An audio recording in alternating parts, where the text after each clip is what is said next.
I never imagined my first step into the galactic confluence would feel like walking into a firing range blindfolded. But here I was, Marcus Varelli, Earth's youngest envoy, fresh out of the United Earth Diplomatic Corps, standing in the cavernous hall of the confluence's main chamber, thousands of light years from home, and already wondering if this was a diplomatic mission or a death sentence. The galactic confluence was the summit of ancient alien civilizations, a sprawling alliance held together by a fragile web of treaties, shared history, and, if you asked me, a whole lot of paranoia. Earth had only just been invited, well, more like grudgingly allowed, into their council, and I was the face representing humanity. The kid who'd won a brutal internal competition for the role, not because I was the oldest, the wisest, or the smoothest talker, but because I was stubborn, unorthodox, and above all, human. Humans had a reputation here. Mostly, it was curiosity mixed with skepticism. They saw us as brash newcomers,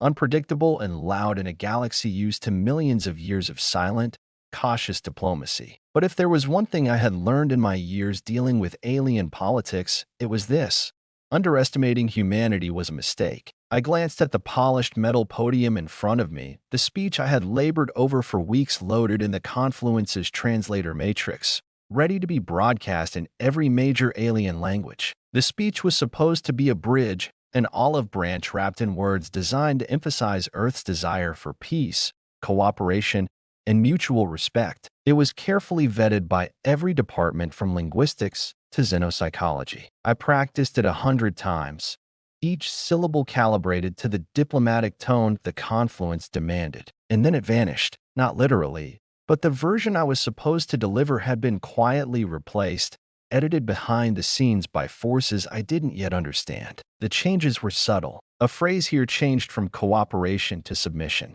A sentence about mutual respect was rewritten to sound like a veiled threat. The final paragraph, meant to pledge peace, had been altered to read like a warning that Earth would defend itself at all costs. An unmistakable escalation. I found out just minutes before my speech was due. I tried to raise the issue quietly, but my translator AI, an ultra-advanced neural interface known as Lyra, kept giving me garbled feedback. The Confluence had their own system for monitoring speeches, and it appeared my complaint was being actively suppressed. "Marcus," whispered Lena, my Earth liaison and fellow diplomat, her voice strained.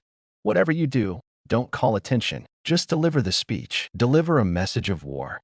I asked, staring at the altered text scrolling on my screen. "No way." But before I could argue, a hush fell over the chamber. The myriad alien delegates, some humanoid, some so incomprehensible I still wasn't sure if they breathed or absorbed nutrients, all turned their mini eyes to me. I was on. The chamber was immense, vast enough that a battle cruiser could dock inside. Holographic symbols floated above the heads of each delegate, representing their home worlds, their clans, their centuries-old lineages. There was the Ellerin, their skin shimmering like liquid mercury, the Cravarii, with 8 legs and an odor I didn't want to know the source of, the Halrin, whose translucent flesh revealed slow-moving internal lights. All of them watched me, silent but alert. I stepped to the podium. The lights dimmed. My voice, slightly unsteady, echoed in the hall. "Honored members of the Galactic Confluence." I paused, fighting the urge to stop and demand a delay. But even as my voice echoed the changed words,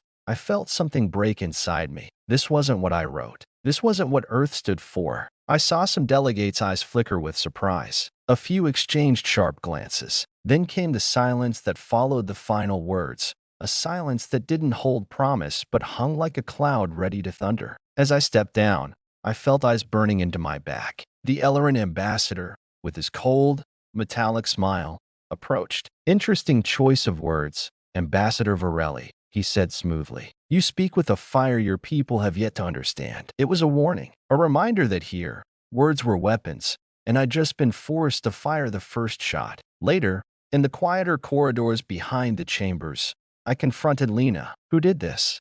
I demanded. "Who edited my speech?" She hesitated, then whispered, "There are factions on the Confluence that don't want Earth here, Marcus. They're old empires with even older grudges. They see us as a threat, too young, too unpredictable. And there's someone who's been quietly rewriting Earth's introduction to suit their agenda." I clenched my fists. We're supposed to be making peace. Peace, she said bitterly, is a luxury for those who trust each other. Here, trust is the rarest commodity. That night, in the dim light of my quarters, I rewrote my speech again, not for the confluence, but for myself. If the confluence wanted war by deceit, then they would meet a human who understood war by truth. The next morning, I found a small, sealed message slipped under my door. No sender, no indication of origin. It contained just a single sentence. To survive here, you must learn to speak the language of shadows. I realized then that the confluence was not just a diplomatic forum. It was a game of shadows, where words carried blades and alliances shifted like sand dunes. And I was just a pawn, but I was human. And humans don't just survive games of shadows. We rewrite the rules. That was my introduction to the Galactic Confluence. The speech I never wanted to give, the war I never wanted to fight,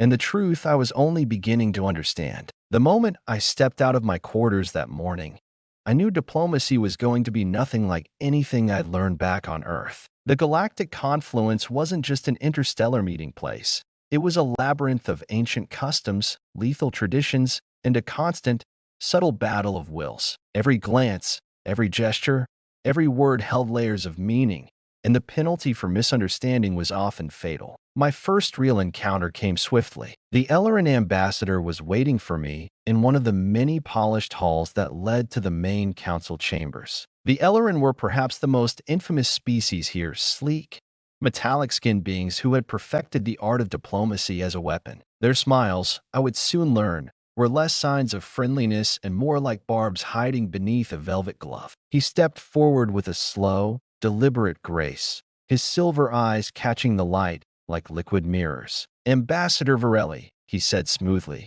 bowing his head slightly. "Welcome to the confluence." I nodded, returning the bow as best as I could. Despite their humanoid form, the Ellerin had subtle cues I was still trying to decode.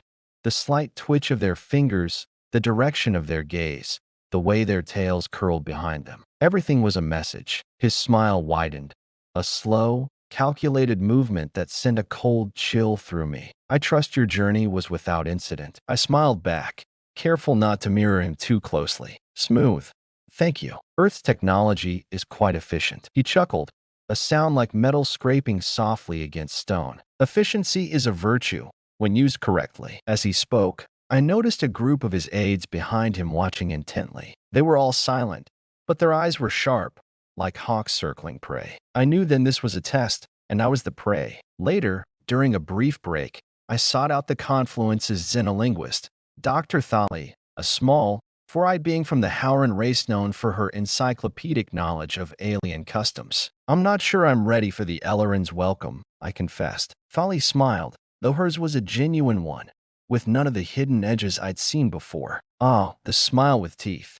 It's a phrase we use to describe their diplomacy. They're polite, but every smile is a warning, every word a challenge. They test you, Marcus. If you flinch, they take that as weakness." "Great. So, how do I not flinch when I don't even understand what's coming?" She handed me a small hollow pad, flickering with notes and cultural do's and don'ts. "Observe more than speak. Listen to what's not said. And remember, the Ellerin value honor above all else, even if their version of honor seems twisted to us." The day wore on with meetings that twisted my brain in knots. There was the Kravarii delegation, a mass of limbs and mandibles that communicated partly through scent and partly through clicking noises that my translator struggled to keep up with. They had me like a carcass at a feast. At one point, the lead Kravarii delegate approached with what I assumed was a gesture of goodwill, a slow, deliberate brushing of their antennae against my arm. In their culture, it was a bond signaling move,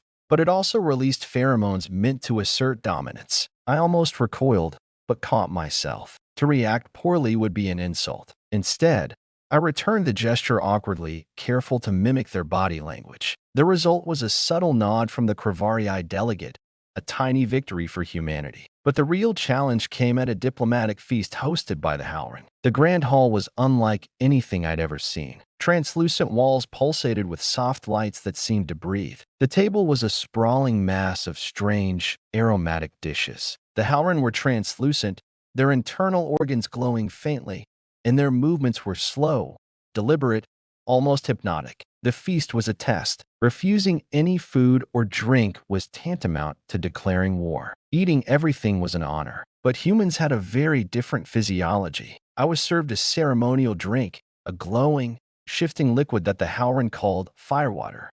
I lifted the chalice carefully and drank it in one gulp. Almost immediately, my vision blurred. My heart pounded, and a wave of heat swept through my body. The drink was a stimulant, meant to open one's mind to the spirit of the feast, but to humans it was something closer to poison. Ambassador, Lena whispered fiercely. You have to calm yourself. I nodded, forcing myself to focus as my mind spiraled through visions, fractured memories, alien landscapes, flashes of past confluence negotiations playing out like ancient plays. And then came the worst part. I started saying things aloud, things I had never meant to say, insults and truths that cut like knives through the polished veneer of diplomacy. I called the confluence a nest of vipers. I accused the Ellerin of dancing on the graves of weaker races, and I demanded that Earth be given a seat at the council not as a gift, but as a right. The hall fell deadly silent. The delegates stared at me with wide, unreadable expressions. Then,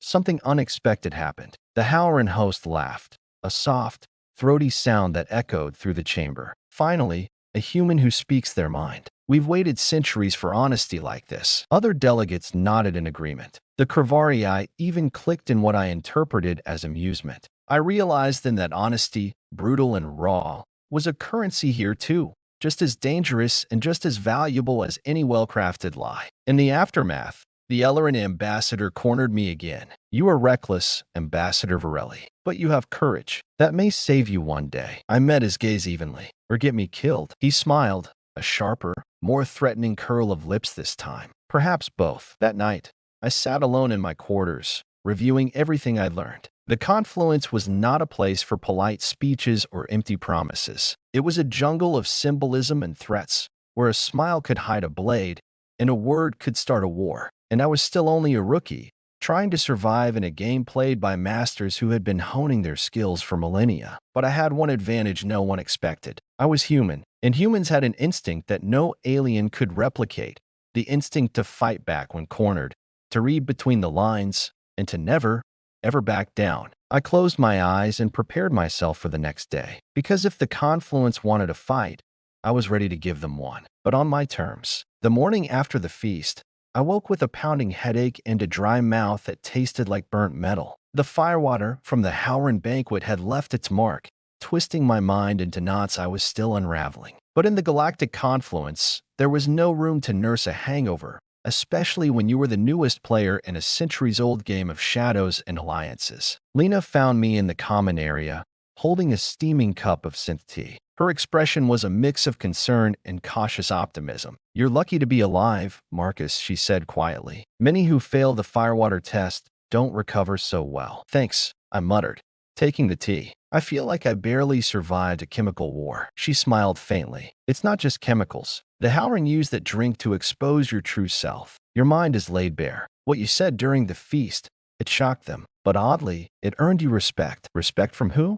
I asked, skeptical. From some of the less conservative factions. They see honesty as a breath of fresh air, even if it's a bit abrasive. I leaned back, swirling the tea in my hands. It was hard to believe that losing control and insulting half the council could be a diplomatic victory. But then again, this was no ordinary diplomacy. That day's meetings were tense, electric with unspoken questions and side glances. The Ellerin, Kravarii, and Howran delegates kept their distance, their smiles sharp and unreadable. But there was also a new curiosity in their eyes, as if they were trying to figure out what kind of human I really was. I found myself summoned to a private chamber, the Shadow Room, as Lena called it. The name suited the dim lighting and the whispering echoes that bounced off the metal walls. Here, the real deals were made, away from the public eye. Waiting for me was an unexpected figure, Ambassador Trask, the leader of the Helveth faction, a smaller but influential species known for their cunning and long memory.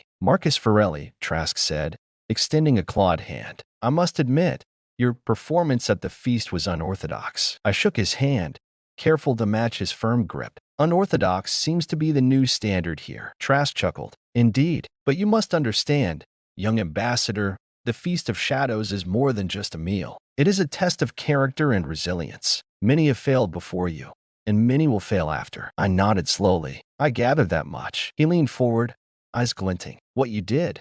Speaking your mind, exposing the cracks beneath our polished veneers, it disrupted the usual dance. Some see it as reckless. Others see potential. Potential for what? I asked. For change, Trask said. The confluence has grown complacent, tied up in tradition and suspicion. Your people, humans, represent something different. A wild card. I couldn't help but smile. I've been called that before. Later, Lena briefed me on what I'd just learned. The Helveth are key players behind the scenes. They don't have the military might of the Ellerin or the numbers of the Kravarii, but their network of spies and informants is unrivaled. They're the ones who probably sent you that message last night.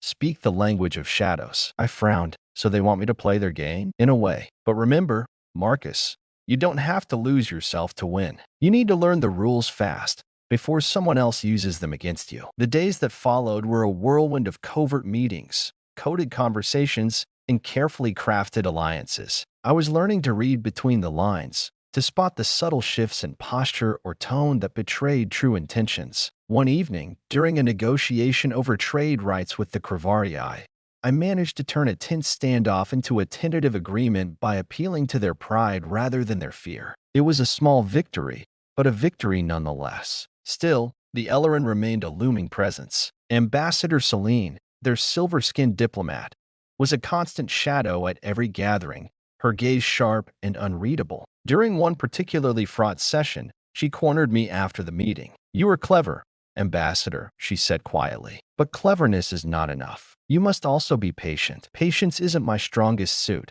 I admitted. She smiled, but it was like a blade sliding across stone. Then you will learn, or you will fall. Despite the pressure, there was something exhilarating about the whole experience. Here I was, an Earthling, fresh from a planet still grappling with its own divisions, standing shoulder to shoulder with beings who had survived eons of conflict and alliance, each one a master of intrigue. And I was holding my own. One night, as I prepared for sleep, a new encrypted message appeared on my holopad. It was from an anonymous source within the confluence. The message read, "Trust no one fully, but remember, sometimes your greatest ally is the one you least expect." I stared at the words, the weight of them settling over me. The Feast of Shadows was far from over. I closed my eyes, thinking about Earth, its chaos, its beauty, its stubborn will to survive. The confluence was a crucible, testing not just my skills as a diplomat, but the very essence of what it meant to be human. And I was ready to prove that humanity belonged, not just as a footnote in galactic history, but as a force to be reckoned with. Because in the game of shadows, the brightest light can come from the darkest corner. The morning light filtered through the translucent walls of the galactic confluence's diplomatic sector, casting shifting patterns of color that made the room feel alive, almost breathing. But inside, I was anything but at ease. Today was the day. The day I would attempt to broker my first major agreement here, and potentially save Earth from being sidelined permanently in the cosmic power structure. The stakes were higher than any negotiation I'd faced back on Earth. I reviewed my notes one last time, the holopad glowing softly with information about the Kravarii and the Helveth factions, the two parties I was trying to mediate between. The Kravarii, with their fierce pride and aggressive demands for expanded mining rights on the border moons, were relentless. The Helveth, more secretive but no less cunning, wanted tighter control over the trade routes the Kravarii were threatening to disrupt. It was a powder keg, and I was the match. Lena stood beside me, her presence a calming anchor in the storm of nerves swirling in my mind. Marcus, remember what you learned at the Feast of Shadows. Listen to what's not said. Appeal to pride, not fear. You've got this. I nodded, grateful for her faith. If I blow this, it's not just Earth that loses face. It's me. She gave me a brief smile. You won't blow it. Not this time. The negotiation chamber was vast, circular, and silent except for the faint hum of energy from the confluence's core systems. The delegates took their seats, their varied forms occupying every imaginable shape and size. The Kravarii's many legs clicked on the floor, while the Helveth sat with slow, deliberate grace, their chitinous shells gleaming under the soft light. I cleared my throat and began. Esteemed delegates, Today we face a choice not only about territory or trade, but about the future of cooperation within the galactic confluence. The disputes between your factions have the potential to escalate beyond repair, but they also present an opportunity. A few eyes flicked to me, curiosity mingled with skepticism. I speak for Earth, a young but determined member of this assembly. Our history is marred by conflicts. Yet we have learned that survival depends on compromise and vision. I urge you to consider a solution that protects the prosperity of both your peoples and the stability of this region. The room was silent, but the tension was thick. Then the lead Kravarii delegate, his mandibles clicking sharply, leaned forward. Your words are pleasing, human, but the moons we claim are rich with minerals vital to our survival. We cannot simply yield them to the Helveth. I met his gaze steadily. Neither can the Helveth afford disruption to their trade routes, which sustain millions. But what if there is a way to share resources? Joint operations that increase efficiency and profits for both parties. A murmur ran through the room. The Helveth leader raised a clawed hand. Such an arrangement would require safeguards, oversight, profit sharing, and mutual defense agreements. I nodded, agreed. I propose we form a joint oversight council, composed equally of Kravarii and Helveth representatives,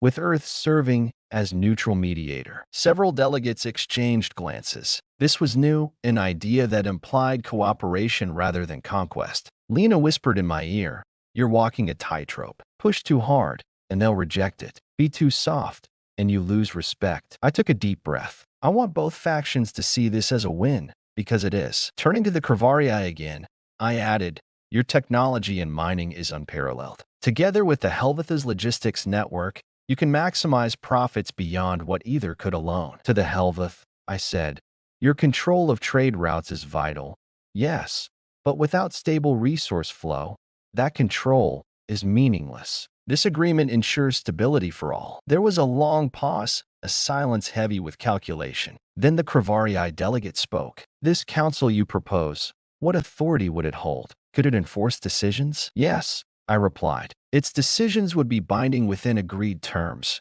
and Earth will provide oversight to ensure fairness." The Helveth leader inclined their head slightly. "And what of enforcement against violators?" "We would request support from the Confluence's peacekeepers to back the Council's authority," I said. "But the greatest enforcement is mutual interest. Both parties stand to lose far more by breaking the agreement than by honoring it." The discussion stretched for hours, the room filled with back-and-forth debates, challenges, and heated exchanges. I was tested repeatedly.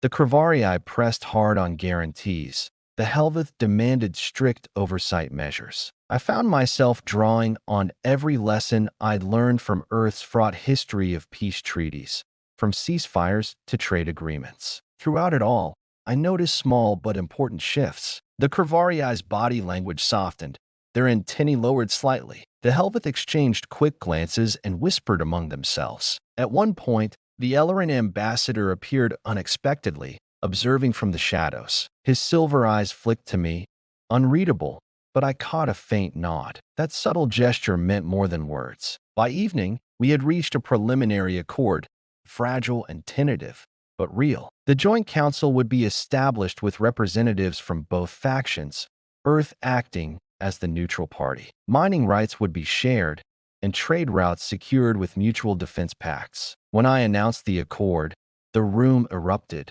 not with cheers, but with cautious, reserved applause. It was the kind of reaction you get when centuries-old grudges take a step toward resolution. Later, as the delegates dispersed, the Kravarii lead approached me. His mandibles twitched in what I hoped was a gesture of respect. "You have honored your word, human," he said. "Perhaps there is more to your species than I believed." The Helveth leader nodded. "The accord is fragile, but it is a start. Do not underestimate the power of beginnings." Back in my quarters, exhaustion finally caught up with me. I sank into my chair, letting out a long breath. The weight of the day's negotiations pressed on my shoulders, but beneath it was a spark of triumph. I had done what many thought impossible, brought two rival factions to the table and found common ground. But I knew the peace we brokered was delicate, and the enemies I'd made still lurked in the shadows. Lena sat beside me, her eyes soft. "You did well today." I looked at her, gratitude clear in my voice. "Thanks." but I need to be ready. This is only the beginning." She smiled. "And you're not alone." That night, I stared out at the swirling stars beyond the confluence's walls, thinking of Earth, its messy, chaotic humanity that somehow managed to survive and thrive. The galactic confluence was a world of shadows and light, of diplomacy and danger. But I had found a way through the darkness by trusting in the very qualities that made us human: resilience, creativity, and the stubborn refusal to give up. Tomorrow would bring new challenges, but for the first time, I felt like maybe, just maybe, Earth had a place here, and I intended to make sure it was not forgotten. The galactic confluence was a grand tapestry woven from threads of countless civilizations, each with its own ambitions, fears, and grudges. By now, I understood that diplomacy here was less about polite conversation and more about navigating a labyrinth where every word, every gesture, could be a trap. After the fragile accord I brokered between the Kravarii and Helveth, I thought I had earned some measure of respect. I was wrong. The Ellerin, glimmering in their sleek silver armor, their ethereal beauty hiding razor-sharp minds, were the real power brokers here. Their ambassador, Selene, was the embodiment of their influence, poised, intimidating, and impossible to read. It started with a summons to a private meeting. The message was curt, delivered via encrypted channel. "Your presence is requested. Urgent matters require your attention. Ambassador Selene." No room for refusal. I arrived at the Ellerin delegation's quarters, an elegant structure suspended above the main floor of the confluence's diplomatic hub. The walls shimmered with light that bent and twisted, reflecting the Ellerin's affinity for optics and perception. Selene was waiting. She rose gracefully as I entered, her silver eyes meeting mine with an unsettling intensity. "Ambassador Varelli," she said, her voice smooth as silk but edged with steel. "I trust the accords you brokered have not given you a false sense of security." I swallowed my surprise at the bluntness and replied, "I believe the accords were a necessary step. Fragile, yes, but a start." She circled me slowly, like a predator studying its prey. "The confluence thrives on strength and subtlety, human. Your Earth diplomacy is refreshing, but naive. You must understand that some factions will never accept your interference." I met her gaze. "I don't interfere. I mediate. I seek cooperation." "Cooperation," she scoffed, "or convenience. Your mediation disrupted the delicate balance that keeps the Ellerin's influence unchecked." I held my ground. The Kravarii and Helveth were on the brink of war. The confluence cannot afford more fractures. Selene's expression darkened. "And what are the Ellerin interests? What price are you willing to pay for this peace?" The conversation was a game of chess. Every word, every pause was calculated. "I'm willing to pay the price of trust," I said slowly. "Trust that the Ellerin will see the benefits of stability rather than the risks of upheaval." She smiled, a slow, deliberate curve of her lips. "You humans are stubborn, stubborn enough to survive," I replied. Selene stepped closer, lowering her voice. "There are whispers, Ambassador. Whispers of your arrival stirring old wounds. That Earth's influence is a threat, not just to the factions you've upset, but to the confluence itself." I felt the weight of her words settle in my chest. "What do you want from me?" I asked. "Information," she said simply. "The Ellerin need to know if you are a true ally or a potential enemy." Over the next several days, the political temperature in the confluence rose palpably. I found myself shadowed by Ellerin observers, their presence a constant reminder that I was under scrutiny. But Selene's challenge forced me to sharpen my skills. I had to not only negotiate deals, but also uncover hidden agendas, build secret alliances, and anticipate moves I couldn't yet see. Lena and I pored over intelligence reports, piecing together clues from intercepted communications and whispered rumors. It became clear that the Ellerin's dominance was being threatened by a coalition of factions, including some within the Kravarii and Helveth, who resented their control. I realized my fragile accord might have upset more than just the Kravarii and Helveth. It was part of a larger, more dangerous game. One evening, I attended a covert gathering in the lower decks of the confluence. The location was a stark contrast to the glittering halls above, dimly lit, crowded with representatives from minor factions, smugglers, and information brokers. I was here to meet a source who claimed to have insight into the Ellerin's plans. The contact was a small, wiry creature named Zira, from the Vexari species known for their skill in espionage. I hear you're causing ripples, Zira whispered as we huddled in a shadowed corner. The Ellerin don't like ripples. They want the surface smooth, controlled. What are they planning? I asked. Zira's eyes darted nervously. There's talk of a move to consolidate power, a purge of dissenters within the confluence. The Kravarii and Helveth factions you brought together, they're pawns, but there are bigger pieces on the board. Who's behind it? I pressed. Zira hesitated. The Ellerin, naturally, but they're not acting alone. There are whispers of an unknown benefactor, someone with a vendetta against Earth and your fledgling presence here. The words hit me like a cold wave. Back in my quarters, I stared at the hollow pad, running scenarios through my mind. An unknown benefactor with a grudge against Earth? Why would anyone in the vast confluence care about a single blue planet? The answer lay in Earth's unique position, its resources, its history, and its unpredictable people. But it also made Earth a target. The next day, Celine requested another meeting. I went knowing the stakes had escalated. She greeted me with a measured smile. Ambassador Varelli, I offer you a proposition. I raised an eyebrow. The confluence faces threats both within and without. You have demonstrated value as a mediator, but to survive here, you must prove loyalty, not just with words, but actions. I nodded, bracing myself. I propose a partnership, she continued. You and I will share information, work together to root out the threats to stability. It will be a dangerous path, requiring discretion and trust. The offer was tempting but risky. Celine's trust was not easily earned, and alliances with the Ellerin could alienate others. I accept, I said finally. For the sake of peace. She inclined her head. Good. Remember, Ambassador, in the shadows, nothing is ever as it seems. The partnership with Celine changed everything. I gained access to intelligence networks I hadn't imagined existed, uncovering plots and schemes that threatened the confluence's fragile balance. But it also meant walking a knife's edge, balancing transparency with secrecy, trust with suspicion. I was learning the harsh truth.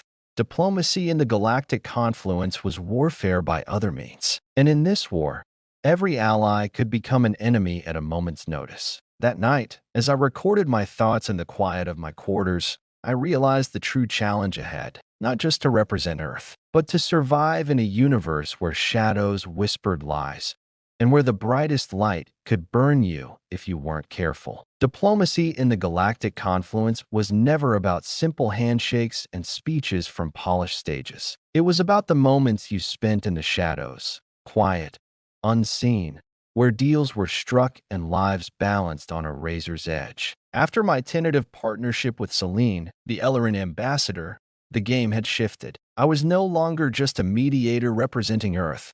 I was a player in a far more dangerous contest. The weight of that truth settled on me like a cloak of ice as I made my way through the labyrinthine corridors of the confluence's diplomatic hub. Each step echoed faintly, a reminder that the walls themselves seemed to listen. The price of partnership. Celine's proposition had come with conditions. I now had access to the Ellerin's secret intelligence network, a web of spies, informants, and encrypted data streams reaching into the darkest corners of the galaxy. But the price was clear. I had to feed her information in return, not just raw facts, but insights into the alliances I was building, the factions I was courting, and, most importantly, Earth's vulnerabilities. The delicate balance I was trying to maintain now teetered dangerously. To keep Earth safe and respected, I had to earn Celine's trust without alienating my other contacts. It was a tightrope walk where one false step could send me plummeting into political oblivion or worse. Lena's warning. Back in my quarters, I found Lena waiting. She had become my closest advisor, a beacon of calm in the storm. Marcus, she said, her voice low, I've reviewed the latest intel from our network. There's more to this unknown benefactor than we realized. I gestured for her to continue. There's evidence linking them to a rogue faction within the Helveth, but also connections to a secretive mercenary syndicate known as the Draxenvale, she explained. They specialize in destabilizing governments and sabotaging peace efforts. I frowned.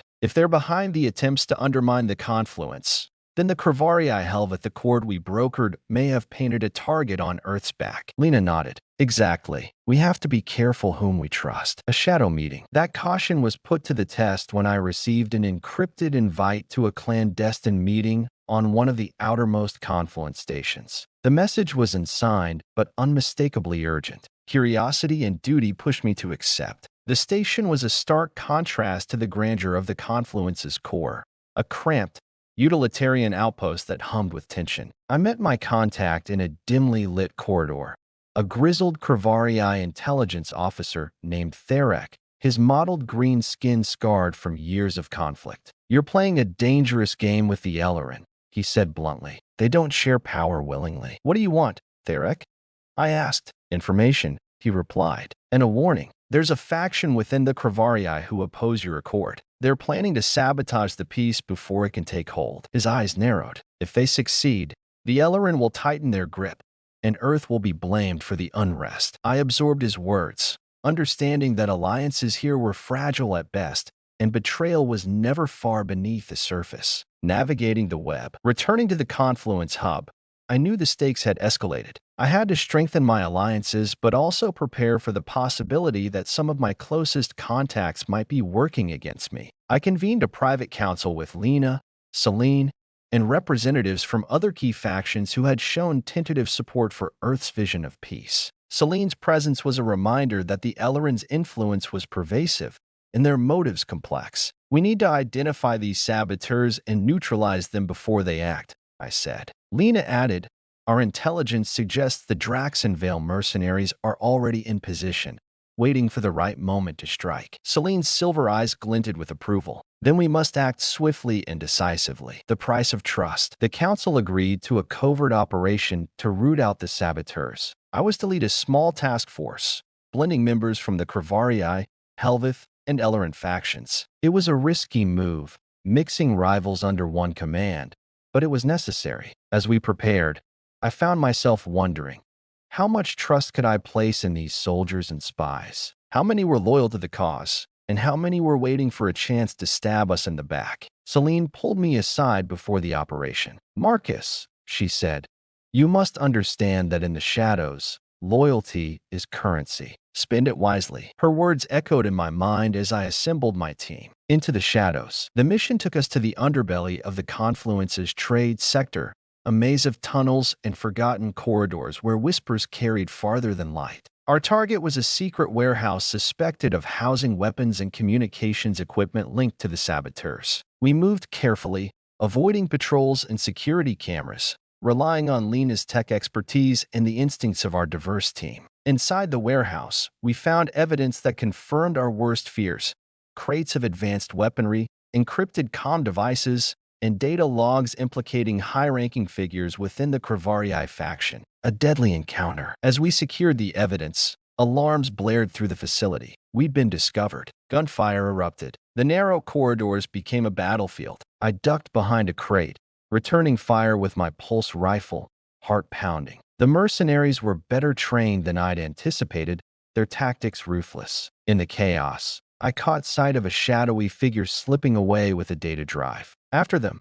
I shouted. Lena and I pursued through twisting corridors, the sounds of conflict fading behind us. The chase led us to the docking bay, where a sleek shuttle waited. I reached out, grabbing the figure's arm, a woman, cloaked and masked. "Who sent you?"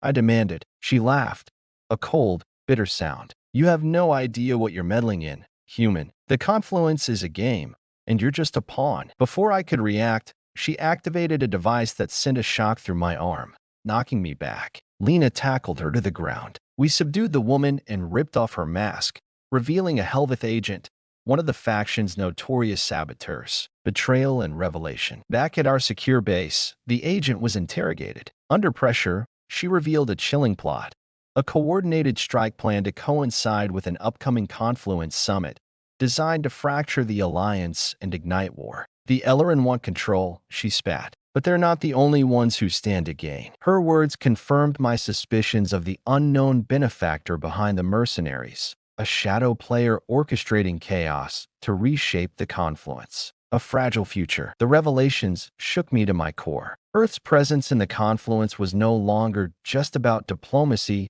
or survival. It was about navigating a political storm with no clear end. I gathered my thoughts late that night, staring out at the swirling cosmos beyond my quarters. The galaxy was vast and dangerous, full of shadows and whispers. But I wasn't about to back down. If humanity was going to claim its place among the stars, we had to be stronger, smarter, and more resilient than anyone expected. And that meant forging alliances, however fragile, with those willing to walk the shadows alongside us. The morning of the summit arrived like a gathering storm, thick with anticipation and unease. I stood on the observation deck of the Confluence's central station, watching the glittering starships arrive from distant systems. The grand chamber where delegates would soon gather was a testament to centuries of interstellar diplomacy, ornate, imposing, and coldly beautiful. But no architecture could mask the tension simmering beneath the surface. Every faction represented here was poised like a predator, alert, calculating, waiting for the slightest hint of weakness. The fragile peace we had brokered was about to be tested, and I was painfully aware that the saboteurs we uncovered were still out there, their next move lurking in the shadows. The weight of responsibility. I felt the weight of Earth's fate pressing down on me as I prepared to enter the summit. We were newcomers in this cosmic dance. Humanity still seen by many as a wild card, unpredictable and unproven. The Helveth and Kravari eyed us with suspicion. Even our tentative allies, the Ellerin, held their cards close. Lena joined me, her presence a steadying force. Marcus, whatever happens today, remember, the eyes of Earth are on you. I nodded, trying to steady my nerves. In the eyes of the entire confluence, I added grimly. The summit was more than a political meeting. It was a crucible, a place where alliances could be forged or shattered in a heartbeat. A gathering of giants. As I entered the chamber, the murmur of voices washed over me, a tapestry of languages and dialects, each with its own cadence and cultural weight. The Helveth delegate, a towering figure with shimmering violet skin, exchanged cold glances with the Kravorii representative, whose green-scaled face was unreadable. The Ellerin ambassador, Celine, stood nearby, her silver eyes scanning the room with practiced calm. She approached me with a slight nod. "We must be vigilant," she said softly. "Our enemies are many, and the shadows long." I agreed silently. The pieces on this board were moving quickly, and the next few hours would decide the fate of the confluence and Earth's place within it. Opening statements. The summit opened with formal statements from each faction leader. The Helveth spoke of unity and progress, but with an undertone that suggested their patience was thin. The Kravarii emphasized sovereignty and warned against interference from outsiders, a pointed reference to Earth. When it was my turn, I took a deep breath and stepped forward. "Honored delegates," I began, my voice steady despite the adrenaline coursing through me. "Earth stands before you not as conquerors, but as partners. We seek peace, stability, and cooperation. Our shared future depends on trust and understanding." There was polite applause, but also murmurs, skepticism clear in many faces. After the speeches, the chamber opened for discussion. It quickly became clear that beneath the polished diplomacy lurked deep-rooted rivalries and grievances, sabotage and suspicion. Midway through the summit, a sudden blackout plunged the chamber into darkness. Emergency lights flickered on, casting eerie shadows on the delegates' faces. Whispers erupted into alarm as security forces scrambled. "Sabotage?"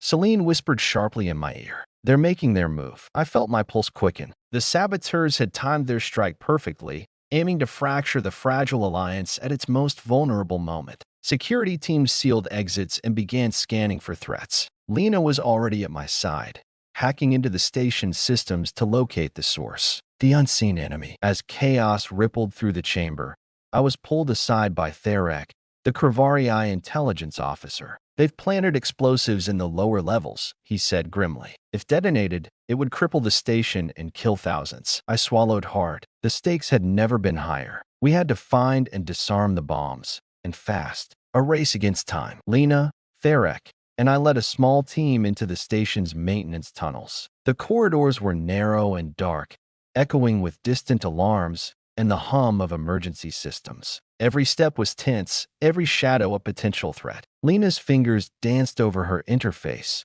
guiding us toward the devices. We found the first bomb hidden behind a bulkhead panel, a complex tangle of wires and circuits designed to be disarmingly difficult. With Lena's steady hands and calm voice guiding us, we managed to disable it just seconds before the countdown reached 0. Betrayal in the ranks. As we moved to the second device, a sudden attack caught us off guard. Armed saboteurs emerged from hidden alcoves, their weapons trained on us. A firefight erupted, blaster fire sparking against the metal walls. In the chaos, one of our team was revealed to be a traitor, an Ellerin operative planted to undermine the mission. I felt a bitter sting of betrayal as she turned her weapon on us, her eyes cold. "Why?"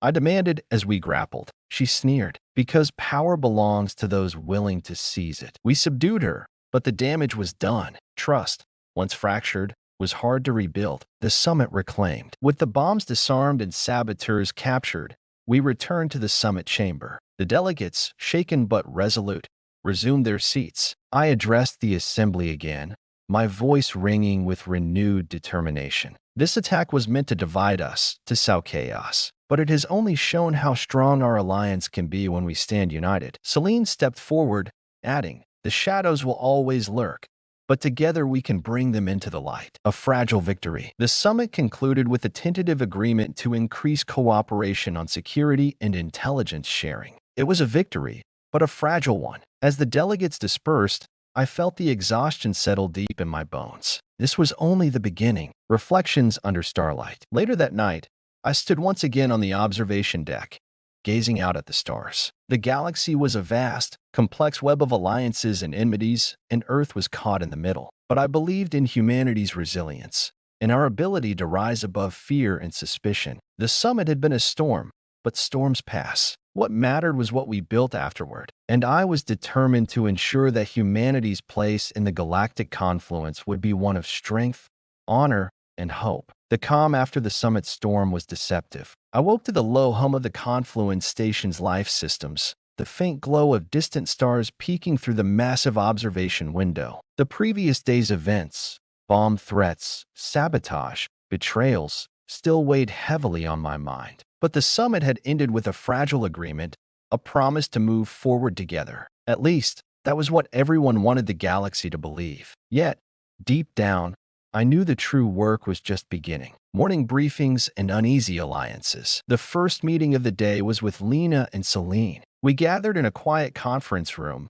its walls a deep obsidian, scattered with star maps and data streams. Lena looked up from her tablet, brows furrowed. The sabotage wasn't just a random act of terror. I traced the digital signature. It's tied to a faction known as the Veilborn, extremists who oppose any unity in the confluence. Celine nodded grimly. They're ghosts in the system, hard to track, and harder to predict. Their reach is vast, but their motives are simple: chaos. I leaned forward, rubbing my chin. If they're so determined to tear us apart, then that means the alliance we're trying to build is dangerous to them. That means we're on the right path. Lena smiled faintly. Or the most vulnerable. Bridging worlds. The next phase of the summit was to rebuild trust, not just between factions, but among individuals. Diplomatic meetings opened, and I was slated to meet with representatives from the Helveth and Kravarii. Both had shown skepticism during the summit, their eyes narrowing whenever Earth was mentioned. The Helveth delegate,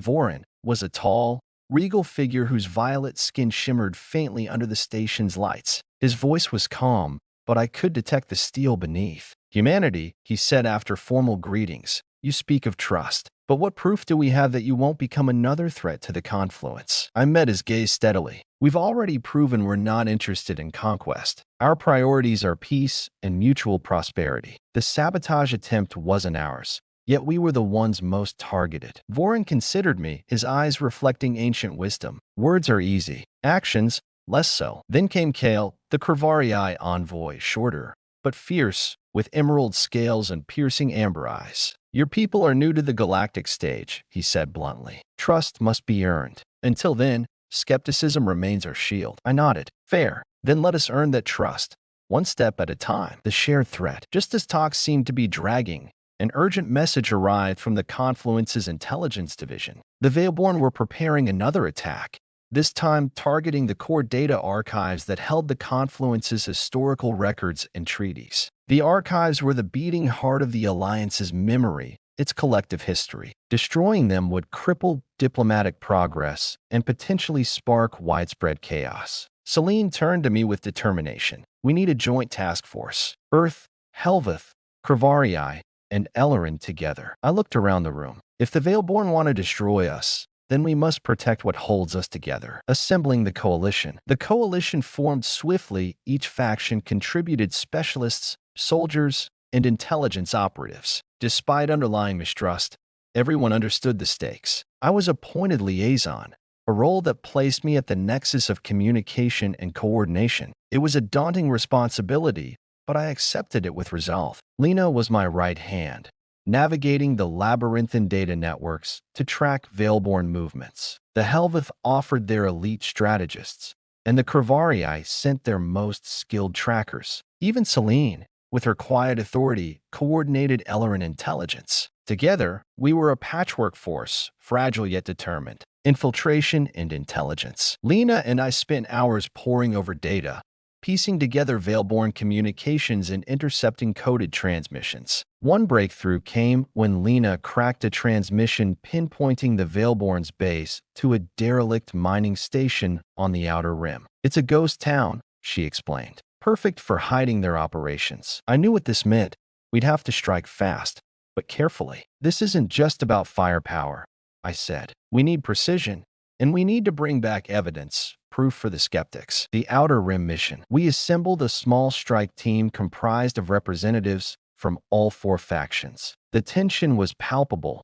Years of mistrust weren't erased overnight. As we approached the mining station aboard our sleek, multi-species vessel, I felt the weight of responsibility like a physical pressure in my chest. The station floated in the void, battered and silent. Inside, corridors echoed with our footsteps. The Veilborn's presence was marked by hastily dismantled consoles and abandoned weapons caches. We moved carefully, encountering resistance in the form of automated defenses and hidden traps. The saboteurs were well prepared, expecting us. Uncovering the truth. Deep within the station's bowels, we discovered the core of their operation, data servers rigged to explode, designed to wipe the archives from the Confluence's mainframe. But more revealing was the cache of intercepted communications, a damning record implicating a faction previously thought neutral, quietly supporting the Veilborn. I stared at the files in disbelief. "This isn't just extremism,"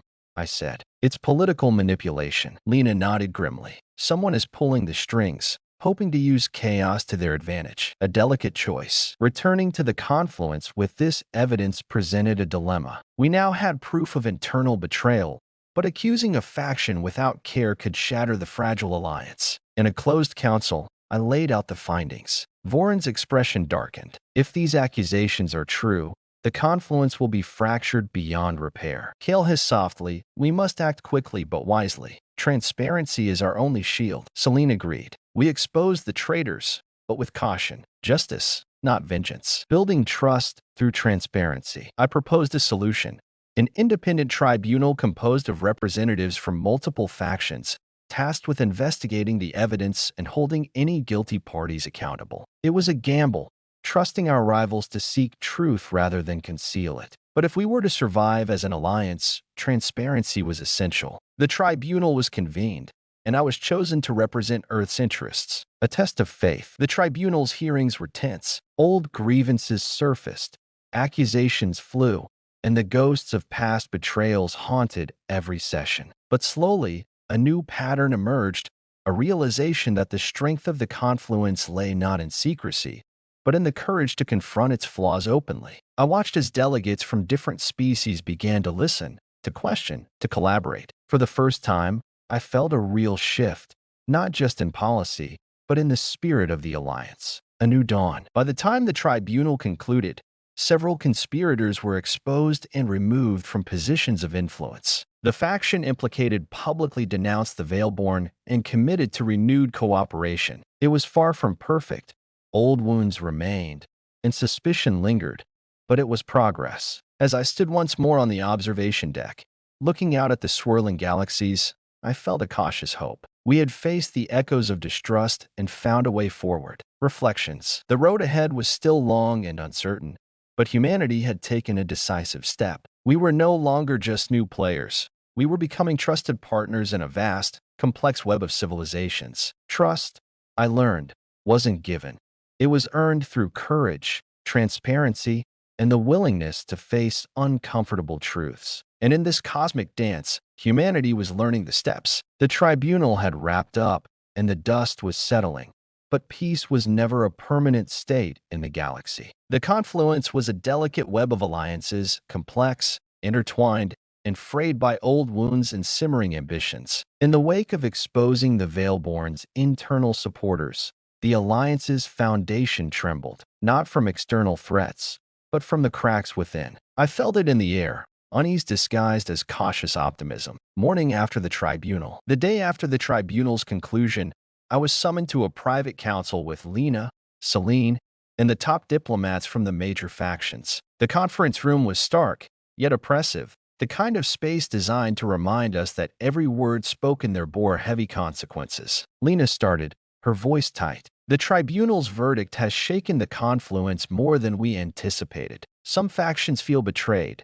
Others question if the alliance can survive such internal strife. Celine nodded. There's a growing fear that the exposed conspiracy was just the surface. If so, what else are we missing? I stared at the holographic map in the center of the table, glowing softly. It's not just about what's been uncovered. It's what hasn't. There are fractures we didn't know existed, and fissures that might still widen. Factions on edge. It was no secret that the confluence was a fragile coalition. Each faction had its own histories of conflict, rivalries, and ambitions. The tribunal's exposure of internal sabotage was a clear message. The alliance's enemies lurked inside, but the true danger was how some factions reacted. The Kravarii, for example, grew more insular and defensive. Kale's eyes held a cold edge when he spoke to me later. Trust is a luxury we can no longer afford. Every alliance has its price, and the Kravarii will protect their own first. Vorin, the Helveth envoy, was more diplomatic but no less concerned. Unity demands sacrifice, but not submission to naivety. The Helveth will remain vigilant. We must ensure the confluence does not become a tool for hidden agendas. Humanity's position. I sensed the pressure mounting on humanity's shoulders. We were still the newcomers, watching, learning, but increasingly at the center of events. At a private meeting with Celine, I voiced my concerns. We're becoming a focal point. Allies expect us to lead reforms and be the bridge, but every misstep could isolate us. She sighed. That's the burden of being the newcomer who prove they can stand tall. You're not just diplomats now. You're the standard bearers for what the confluence could become. Her words hit hard. The weight of expectation pressed down, but so did the opportunity. Humanity had a chance to redefine diplomacy, to show how transparency and openness could forge stronger bonds. A call for new diplomacy. At the next full assembly, I proposed an initiative, a new framework for interfaction communication, an open forum designed to ease tensions, share grievances honestly, and allow smaller factions to voice concerns without fear. The idea was met with mixed reactions. Some welcomed it as a necessary evolution. Others feared it would open the floodgates to more chaos. Kale was blunt. The galaxy isn't ready for such openness. It invites weakness, Vorin countered. Yet without openness, we build walls that eventually crumble. I addressed the assembly, heart pounding. We cannot afford to be bound by old fears. Our strength lies in confronting uncomfortable truths together, not burying them. The forum opens. With enough votes, the forum was established. I was named one of its first facilitators. The inaugural meeting was a chaotic swirl of voices, fears, accusations, hopes, and demands, all clashing. Smaller factions spoke of historical neglect.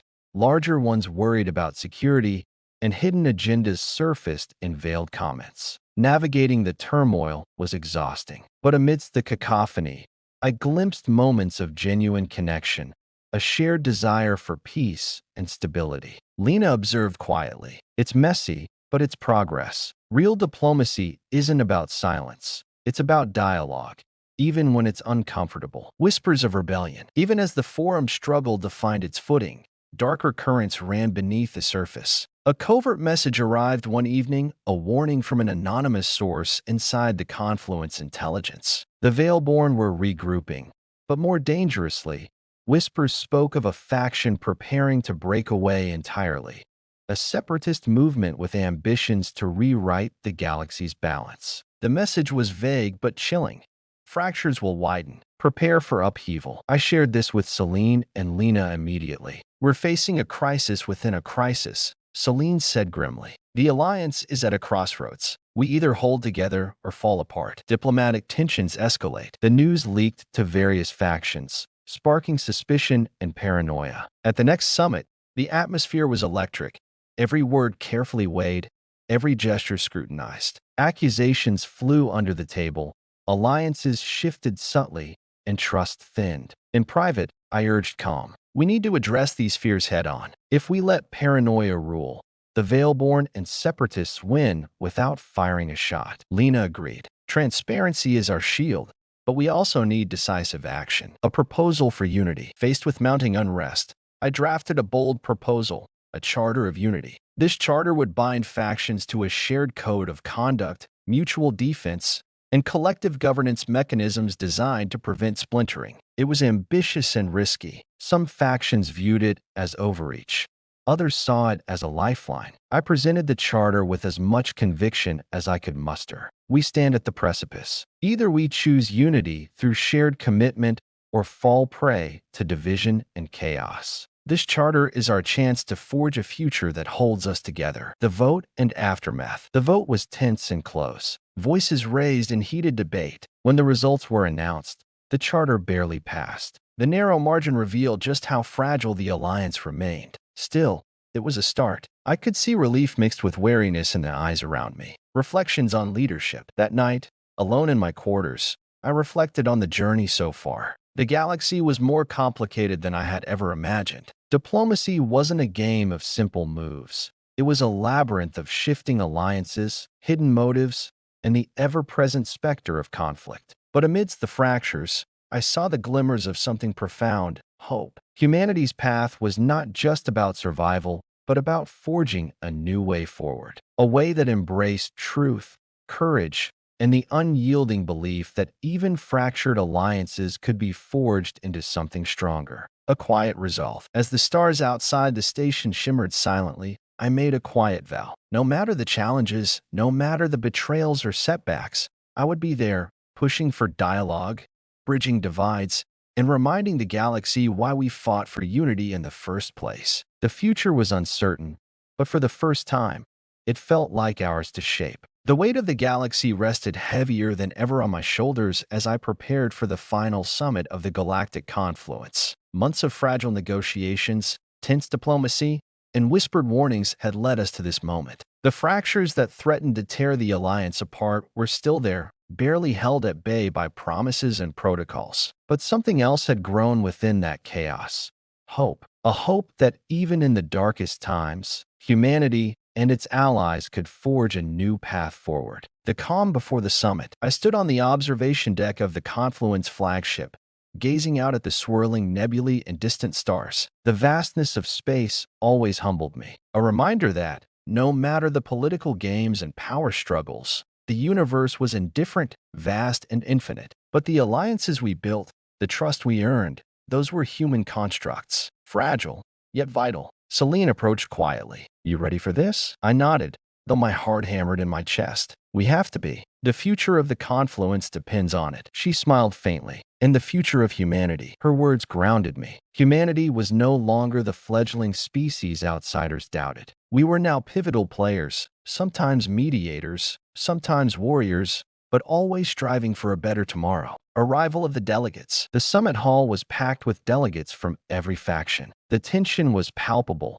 but so was the undercurrent of cautious optimism. Many had lost friends and allies in the past conflicts and betrayals, yet here we were, still seated at the same table. Lena opened the session, her voice steady. Today marks a turning point. We will not only reaffirm our commitments, but envision the confluence's future, stronger, united, and resilient. My task was clear: to present the results of the Charter of Unity's initial implementation and to propose the final steps towards lasting peace and cooperation. Reporting on the Charter's impact. Standing before the Assembly, I began. When we passed the Charter of Unity, it was not without controversy. Yet, despite the narrow margin, the commitment to transparency, mutual respect, and collective security has begun to take root. I highlighted examples: joint missions to rebuild war-torn colonies, shared intelligence networks, and new cultural exchanges fostering understanding among our peoples. There are still challenges, of course. Old wounds run deep, and some factions remain wary. But the dialogue we fostered, through forums, councils, and open communication, is a testament to what we can achieve. I scanned the room. Faces that had once looked doubtful now showed signs of engagement. Some nodded, others scribbled notes. A few eyes met mine with what I dared call respect. A proposal for the Galactic Council. Next, I unveiled the boldest part of the plan. A permanent Galactic Council. Not just a diplomatic body, but an executive entity empowered to enforce agreements, mediate conflicts, and oversee the confluence's collective interests. The room buzzed. Some factions leaned forward eagerly, seeing a chance to stabilize the alliance. Others stiffened, fearing loss of autonomy. Kale was the first to speak. A council with that much power risks becoming a tyrant. The Kravarii demand safeguards, checks to prevent overreach. I welcome the concern. Agreed. The council's authority will be limited by a charter that guarantees representation and veto powers. It is not a government. It's a guardian of peace. Voran added, the Helveth believe this is necessary. Without strong institutions, our fragile alliance will crumble under its own weight. Lena concluded the debate. This council will be our beacon, a new dawn, where cooperation supersedes conflict. The vote and its weight. The vote was close, tighter even than before. But this time, more factions saw the value in a unified future. The Galactic Council was approved by a slim but decisive margin. The room erupted in applause, hesitant but genuine. I felt a surge of relief and pride. We had taken a step that would echo through history, binding diverse civilizations in a shared destiny. Building the council. In the weeks that followed, I worked alongside representatives from all factions to draft the council's charter. We debated every clause, every phrase, aware that these documents would shape the galaxy's political landscape for generations. The process was exhausting, but also inspiring. Old rivals found common ground. Voices that once shouted in anger now spoke in measured tones of compromise. Humanity's role. Humanity was entrusted with hosting the Council's permanent seat, a recognition of our growing stature and commitment to the Alliance. Standing in the new Council chamber for the first time, I felt the enormity of the moment. Representatives from 1,000 worlds looked to us for leadership and vision. A personal moment of reflection. That night, alone in my quarters, I thought back to where it all began, the quiet Earth skies, the dreams of exploration and peace. The journey had been brutal, filled with betrayal, loss, and uncertainty. But it was also a story of growth. We had proven that humanity was more than survival instinct and stubbornness. We were capable of diplomacy, of empathy, and of forging unlikely friendships. The Veilborn's fate. The Veilborn, once shadowy saboteurs, were not eradicated, but contained. Some were imprisoned,